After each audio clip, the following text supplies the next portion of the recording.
I would say so. I would say the scrapping scheme works in the countries it is introduced, and it's not protectionist because, as you mentioned in the German example, it's mostly foreign cars, French cars, but also Asian cars that are being bought, which helps because the automotive industry is very, very interconnected.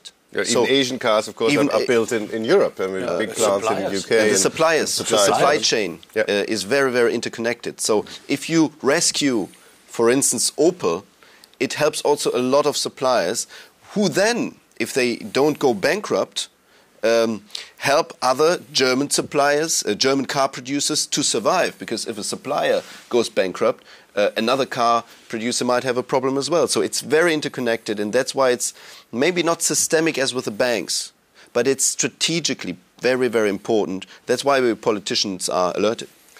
Yeah, let's talk about Opel there, perhaps briefly. You mentioned it. Of course, the mother company, as well, the mothership in the US is now in deep trouble. They've produced some sort of plan for restructuring, but it didn't. It failed muster. The President Obama said that's not good enough, and I'll give you another 30 days, and if you don't come up with something better, you'll face bankruptcy. What would that mean for Opel if GM, General Motors, were to go bankrupt? Just a short comment. It might. It's all speculation at the moment, but it might be even better for the plan to have Opel and Vauxhall together in Europe as an not independent. There will be the connection must stay. That is only because of technology. Not only that, but there is a long-standing cooperation between the mothership and the European 80 years. So yes, that will continue, but it gives some independence, and there is a possibility to develop European cars for European consumers, and that is what we quite often criticize without success, unfortunately, that the policy of the models for Opel and Vauxhall was made in Detroit and not in Europe, and that is why this company is paying now the price for things they did not realize, and they did not well managed what was not well managed in the last 10 years. For example, just one example, the diesel technology. Why is France so much ahead? Because they were sleeping, and it was in Detroit decided the European consumer doesn't need that much diesel, but diesel has a huge huge share in the market. So, and Opel was that time when the diesel was behind, and that is now we get the bill for that. And I think it's now the possibility more and more that we have that we produce in Europe a European car for European consumers, and continue some other good cooperation we had in other parts of the world. Do you agree with the way forward for Opel from your point of view? I think the precondition to rescue Opel by loans, not by the state being involved in the Opel leadership, is that we have a European bank account and European patents. So we have to carve out Opel from the American GM. Of patents. That's and very important. Patents.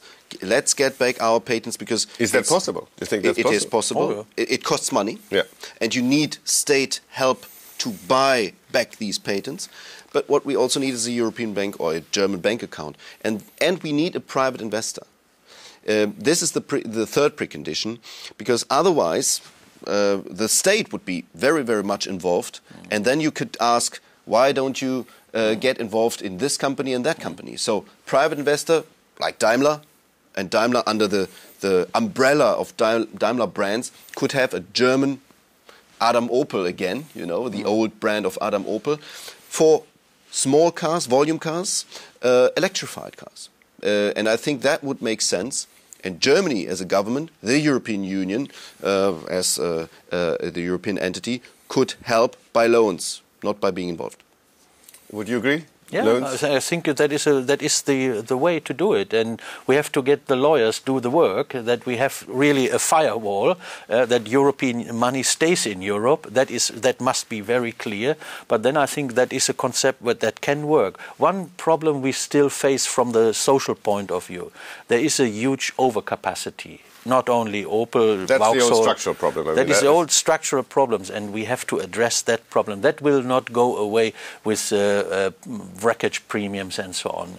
And there we have a social problem, and that is what I address to the management, because they cannot ask for billions and billions subsidies or loans, soft loans, to pay the social plan with taxpayer money. That is no politician could go for that. So their work has to be done, and that can be only done again on a European level, I think. But what's the way forward there? You have to training schemes. The European Social Fund. We have the ESF, the European Social Fund. That works. It's one of the most effective funding schemes of the European Union, and we have now to address these new management training schemes. We have to make workers learn new methods of producing cars or any other product. So the ESF becomes very important now. Yeah. Running out of time, perhaps quickly one last question, and let's start with going back to Bratislava on the phone. Sergej Kozlik, what is your vision of the European car industry in the next 5 years? Výroba automobilov sa bude ďalej internacionalizovať.